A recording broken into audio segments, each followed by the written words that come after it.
یه سوال، این دل دقیقا کجای آدمه؟ وقتی میگیره باید چیکارش کنی؟ وقتی گردنت درد میگیره یه دیکلوفناکی چیزی میخوری درد ولت میکنه.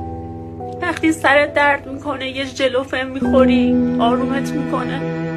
ولی این دل دقیقا کجای آدمه؟ این دل کجای آدمه که بعضی وقتا یک جوری میگیره که نه دیکلوفناکی نه ژلوفنی. اینقدر درد داشتم، خوابیدم، بیدار شدم، رفتم بیرون یه دوری زدم، گفتم، خندیدم، ولی دل گرفتم واله شد.